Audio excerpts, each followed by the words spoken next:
hauteurs qui s'élèvent.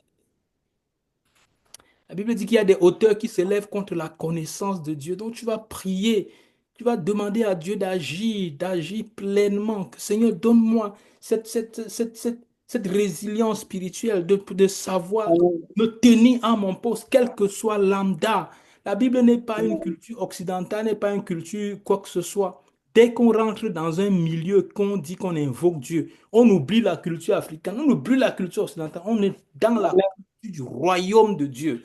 C'est elle qui va primer sur tous nos ressentis.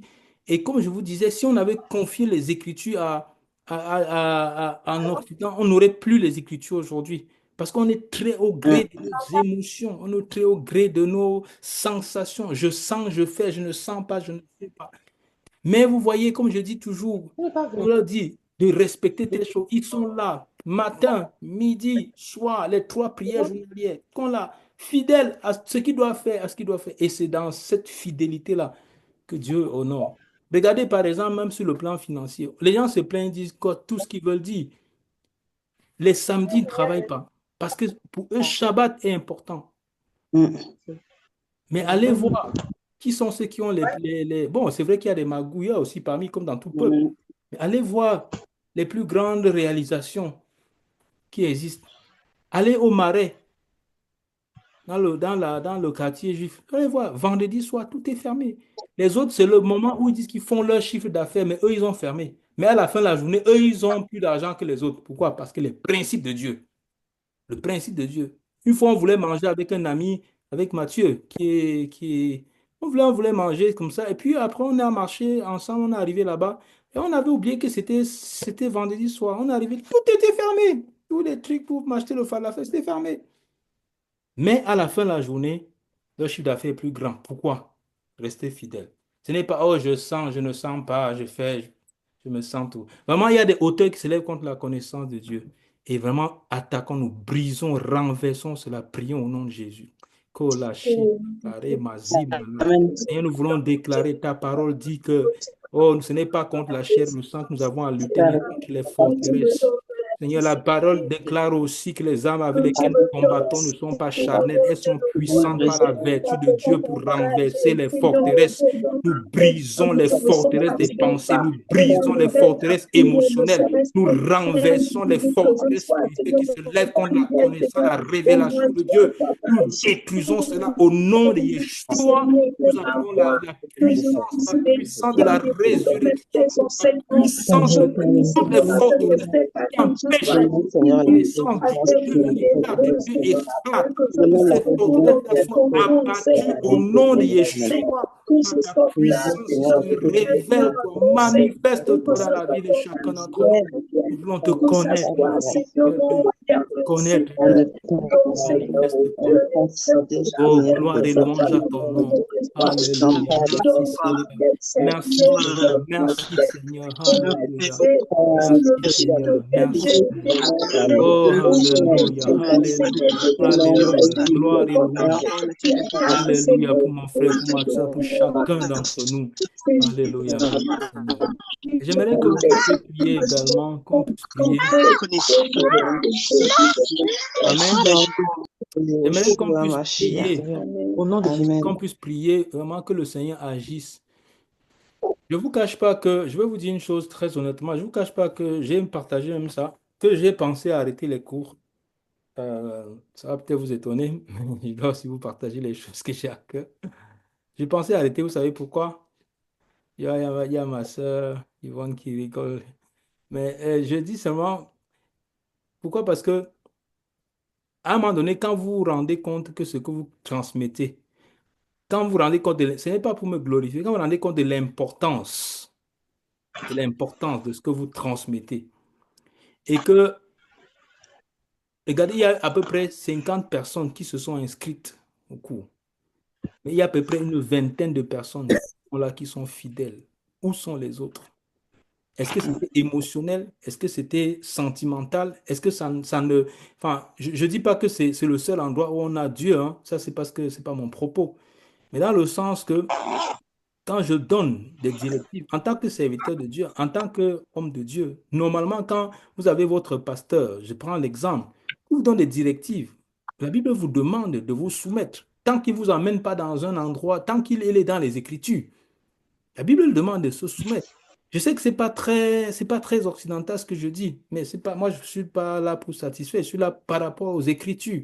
Je prends mon temps parce que je sais que ça sème pour ceux qui vont s'ouvrir pleinement à la parole de Dieu. Je sais que Dieu va s'aimer des choses pour leur vie, pour leur futur. Je sais que d'autres personnes, même quand on va se retrouver au ciel, ils vont dire vraiment merci de nous avoir enseigné telle chose, parce que franchement, ça m'a permis de voir Dieu d'une certaine façon aussi. Vous voyez, je donne une directive, les gens ne suivent pas. Je donne même des cours je- que je ne fais pas payer. Je donne de mon temps, je donne de mon argent, parce que l'outil Zoom, c'est payant que je prends en charge. Je donne de beaucoup de choses, mais je demande aux gens d'être là, de juste être fidèles, de dire quand, enfin, pour qu'on puisse évoluer ensemble, c'est pas pour contrôler, pour qu'on puisse évoluer ensemble. Et même, je donne des exercices à faire. Bah, je donne des exercices sur 50 personnes qui sont dans le groupe. Je vous dis, je n'ai pas 10 personnes qui me renvoient les exercices. Est-ce que vous trouvez que ça, c'est respectueux? C'est pas respectueux. Je peux pas vous, si je vous, faut que je vous dise la vérité. Il y a des choses que parfois on se rend compte, on dit, mais Seigneur, pourquoi telle chose se passe dans ma vie? Mais il faut, si tu ne respectes pas un serviteur de Dieu que tu as en face de toi et que tu respectes ton pasteur, mais un autre pasteur qui est là. Un pasteur, c'est un don. Je fais aussi ça parce que Éphésiens chapitre 4, un don pour le corps. Un don pour le corps. J'estime être un don pour le corps de Christ, pas juste pour mon ministère, Jérémie. Non, pour le corps. Et donc ça, c'est très important. Donc j'ai réfléchi, je me suis dit, avant que je dise non, mon gars, tu connais que c'est l'œuvre de Dieu. C'est comme ça, les gens font, enfin, et tu connais aussi, tu- ça fait près de 20 ans que je suis dans ce pays.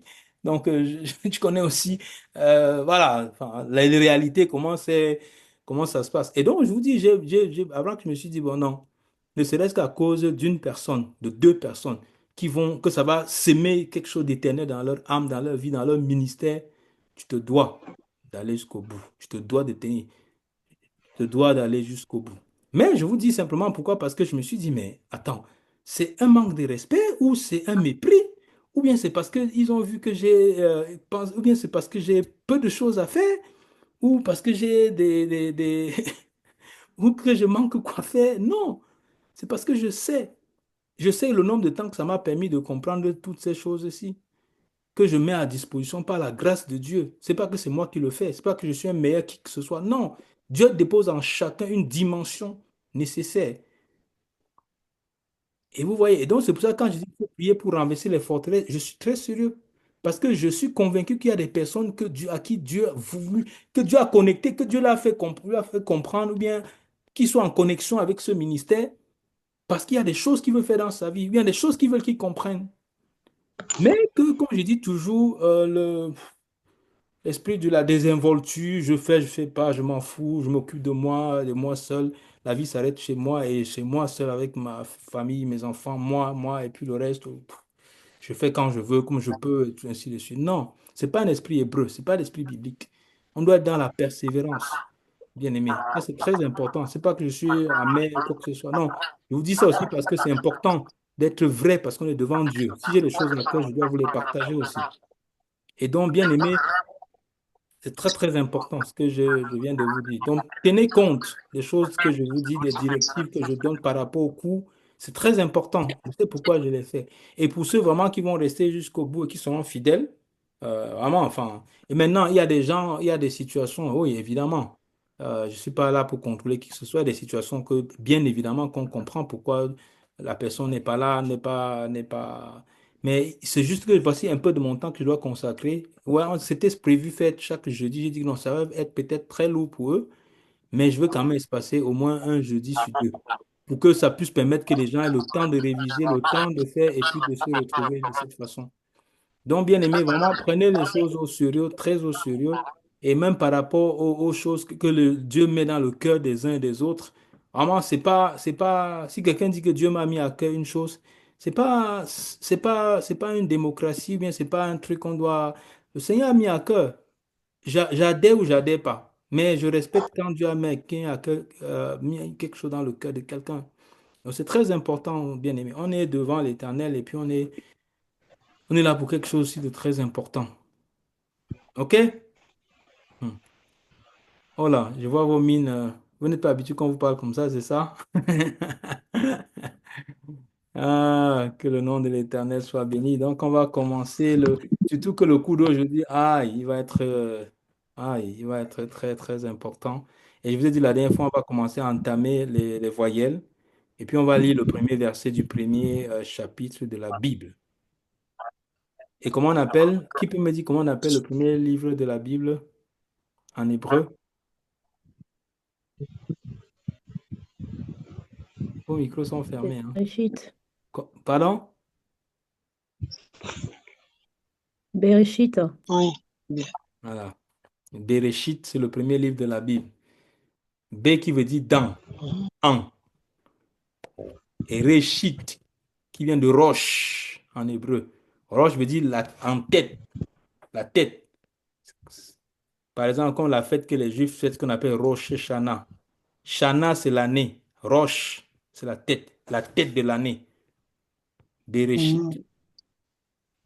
dans un commencement, l'en-tête, la première chose. Donc, le premier livre de la Bible, effectivement, s'appelle Bereshit. Donc, on va lire un verset de Bereshit 1, verset 1. Parce qu'on va dire les livres de la Bible en fonction de leur appellation en hébreu, hein. Et le livre d'Exode qui va s'appeler Shemot, c'est le livre, enfin, le français l'a traduit par Exode, mais Shemot en hébreu, c'est les noms. Voici les noms des Hébreux qui sont sortis qui sont allés en Égypte, qui sont descendus en Égypte. Parce que quand on va en Égypte, on descend. La Bible emploie le mot descendre et quand on va en Israël, on monte. La LIA, on monte. Voilà. Je vous donne une minute. On se retrouve à 21h. OK? Bon, Commencez le cours. À tout. Mhm. d'accord, tout à l'heure. Oui, pasteur.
Donc, on va commencer.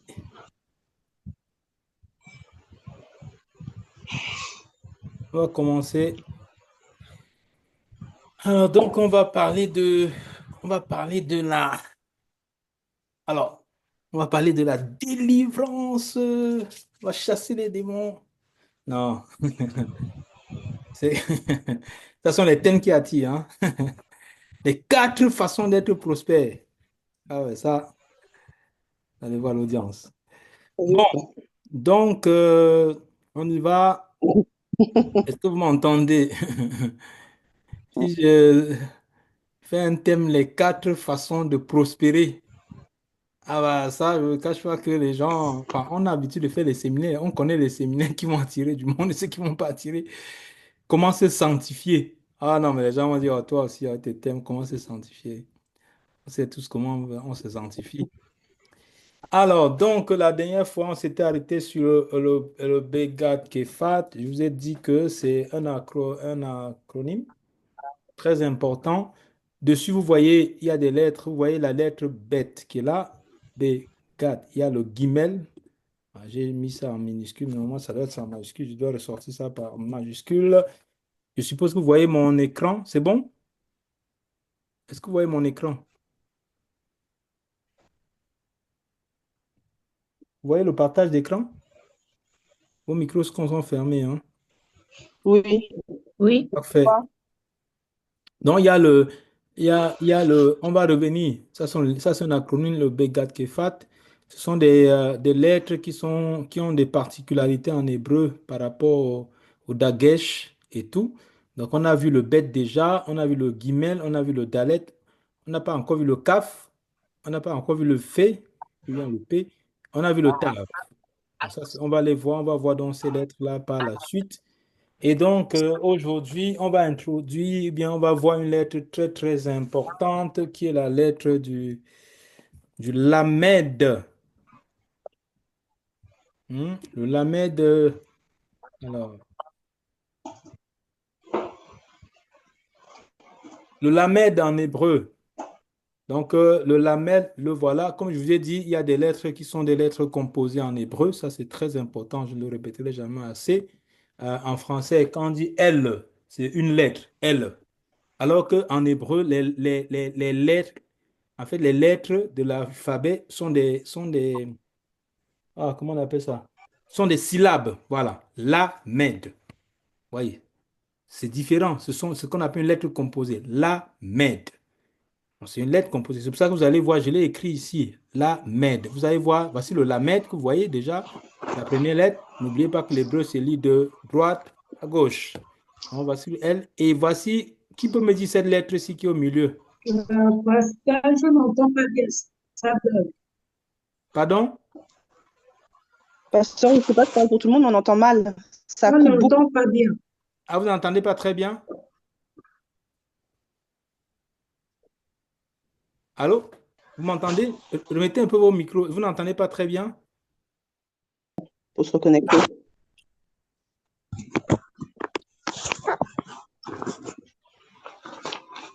Votre micro, il est coupé? Est-ce que là, vous m'entendez? Oui, on Oui, entend la mieux. maintenant. C'est mieux? Oui. Oui. Ok. Je crois qu'il y a un problème sur la connexion de la maison, hein, parce que, effectivement, là, je me suis mis sur mon. J'ai fait un partage de connexion. Quand je reviens. Est-ce que vous voyez? Il faut me signaler si vous n'entendez pas. C'est très important. Donc, vous m'entendez? Très bien? Oui, Oui. on vous entend oui, bien. Oh, Oui, oui. c'est bon. Parfait. Et donc, je disais que le lamed, vous voyez, c'est une lettre qui est composée. N'oubliez pas ça, qu'en hébreu, il y a des lettres qui sont composées. Le lamed, normalement, c'est en français, le lamed qui correspond au L, hein, en français. Vous avez vu, le L en français et le lambda en grec, il est la 12e lettre de l'alphabet. Donc, le lamed est la 12e lettre. Se place en 12e position. Sa gematria, c'est combien? Sa gematria, vous savez ce que c'est que la gematria? C'est la valeur numérique. Je veux dire qu'en Vous- hébreu, chaque lettre est rattachée à une valeur numérique. OK? Chaque lettre est rattachée à une valeur numérique. C'est ce qu'on appelle la gematria. Donc, la lettre, donc, c'est le 30. La gematria, c'est le 30. Et le lamed, ça- qui porte en lui l'étude, parce que lamed vient de lamad en hébreu, qui signifie étudier, apprendre. C'est une lettre Hmm. très, très importante, le lamed. C'est ce que je vous ai souvent parlé du lamed. C'est la seule lettre qui dépasse par le haut la ligne. Je vous ai dit, quand on va l'illustrer tout à l'heure, je vais vous montrer. C'est la plus grande lettre de l'alphabet hébraïque, de l'alphabet. Donc, il vient du mot lamad qui veut dire étudier, apprendre.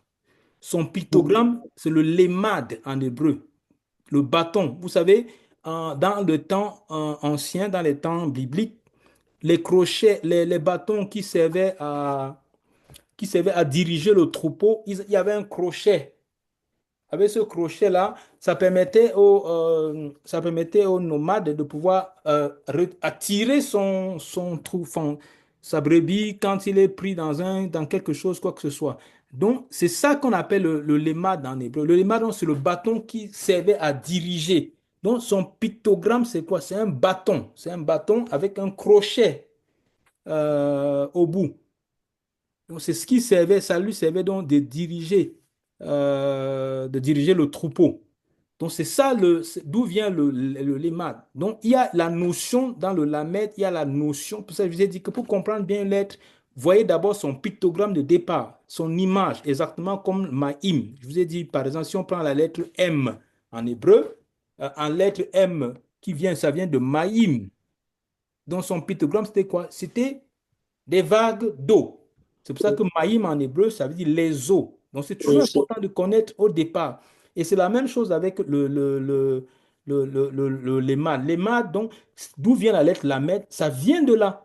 Donc, ça vient du lémad, c'est-à-dire que ce bâton qui servait à un berger de conduire, de diriger son troupeau. Et il y avait un crochet au bout du bâton. C'est ce crochet-là qui permettait justement. Et les gens disent que ce crochet-là, c'est le iode. C'est exactement comme l'apostrophe, le crochet. Et donc, ça servait à diriger, à retirer. Si, par exemple, la brebis n'allait pas dans le bon sens, ça lui servait aussi à pousser la brebis. Donc, c'était un signe d'autorité aussi. Et donc, ça vient du mot lamad qui signifie étudier, apprendre. Son pictogramme, c'est le lemad, qui veut dire bâton pour diriger le troupeau, qui était avec une sorte de crochet au bout. Et le mot, le lamed, qui vient de lamad, qui découle aussi le mot Talmud. Parce que vous savez que le Talmud, alors, le Talmud, c'est la loi orale. Parce que vous savez que les Juifs croient à la dimension orale, à la loi orale et à la loi écrite. La loi écrite, c'est ce que nous, on appelle l'Ancien Testament, qui est la Torah. Et donc, pour eux, il y a ce qu'on appelle la Torah chez Béal P, c'est-à-dire la Torah qui est parlée. Parce que P en hébreu, c'est la bouche. La Torah parlée. Et on va le voir hein, quand on va étudier cette lettre-là. Et donc, euh, et donc le Talmud, c'est.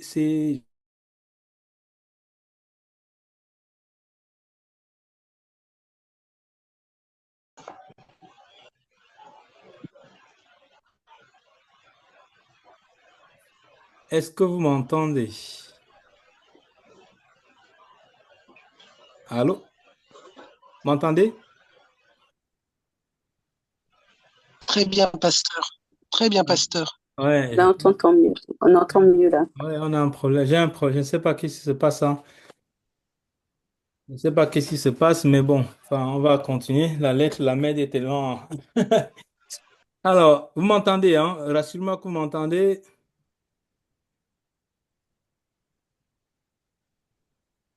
Allô? Oui, Oui, on vous entend. Oui, oui, là, très, très Parfait. bien, pasteur. Oui, très bien. Voilà. Et donc, je dis le Talmud, c'est donc cette partie-là, dont le Talmud qui vient aussi du mot lamad, d'où découle le mot talmide. Le talmide, c'est quoi? C'est le disciple. Vous allez beaucoup m'entendre à prononcer ce mot, talmide, Talmid. C'est rattaché à la lettre lamed. Donc, le talmide, c'est le disciple, l'apprenti, l'étudiant. Et donc, c'est pour cette raison que vous allez beaucoup entendre quand la Bible va parler de Talmidim, c'est-à-dire les disciples. Talmide, le disciple, Talmidim, les disciples. Les Talmidim de Yeshua, c'est-à-dire les disciples de Yeshua, les Talmidim. Donc, Talmide, le disciple, Talmidim, les disciples. Donc, Talmide, c'est une sorte de disciple apprenti, un étudiant. Donc, le mot Talmud est rattaché au mot Talmud, d'où découle le mot lamad. Et le mot lamad est relié à la notion du lève. Le lève en hébreu, c'est le cœur. Le mot lève, L-E-V, en hébreu, lève, c'est le cœur. Donc, le mot lamed, l'étude en hébreu, a tout à voir avec nos cœurs, pas avec nos cerveaux. Ce n'est pas un enrichissement académique. Ce n'est pas un parcours académique, mais c'est une structuration du cœur. C'est ça la notion de Talmud. C'est un apprenti, quelqu'un qu'on va structurer, pas son cerveau, mais son cœur. C'est très important la notion en hébreu, parce qu'en hébreu, on dit que tu ne peux connaître une chose que quand tu l'appliques. Si tu ne l'appliques pas, tu es un discoureur. Tu ne l'appliques pas, tu es juste comme un journaliste sportif. C'est-à-dire que quand ils font un reportage d'un match de football, vous avez l'impression que s'ils entrent dans un stade, bah, il va dribbler tout le monde jusqu'à les marquer. Non, c'est juste parler. Donc, ce n'est pas juste un enrichissement intellectuel. On n'est pas là pour... Moi, je dis toujours aux gens dans les sessions des cours d'hébreu que ce n'est pas juste un enrichissement intellectuel, c'est un parcours du cœur, c'est une restructuration de la pensée. Parce que c'est contraire à la pensée gréco-romaine, c'est contraire à la pensée de ce monde, la pensée de ce siècle. Donc, le discipolat biblique est plus un parcours du cœur